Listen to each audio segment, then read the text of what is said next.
In this problem, we're looking at how to differentiate some expression to a power. So in this case, 5x to the 4 minus 6x all to the power 5. So what we need to do first of all is say what method are we going to use, because this is not expressed as individual terms. This is expressed as a bracket to a power.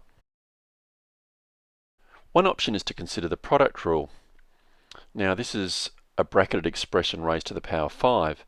So that means that we have 5 brackets of the same expression multiplied out together. The product rule that we've seen previously is based on 2 expressions involving x multiplied together. Another option is to expand the brackets, but because this is to the power 5, that's going to involve quite a lot of expanding. In fact, if we were to do this on a calculator or on a computer, we see the result of expanding this bracket out to the power 5 is 3,125 x to the power 20 minus 18,750 multiplied by x to the 17, etc. And once we've done that, we then need to go through and differentiate each one of those terms.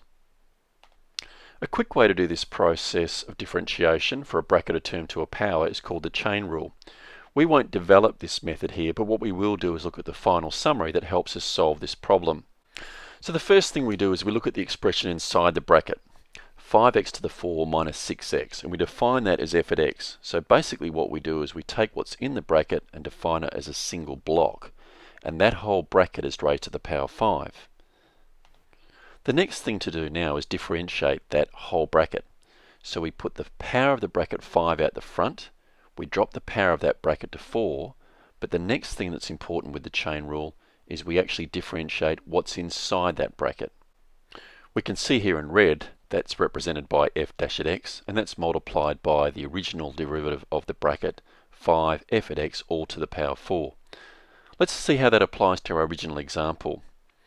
What we do is we take the power of 5 out the front of the bracket, so it becomes 5 multiplied by 5x to the 4 minus 6x all to the power 4, so the power's been reduced by 1. Now we multiply that by the derivative of what's inside the bracket, and that's 20x cubed minus 6. And that's our final solution. As in other examples, often with this problem they'll say to you to differentiate the original expression, but do not simplify by on the first line. And that's quite typical in these problems because the bracket may be raised to a high power and it's quite difficult to multiply that out. Otherwise, if it doesn't say that, the expectation is that we multiply the bracket and simplify our final solution for the derivative.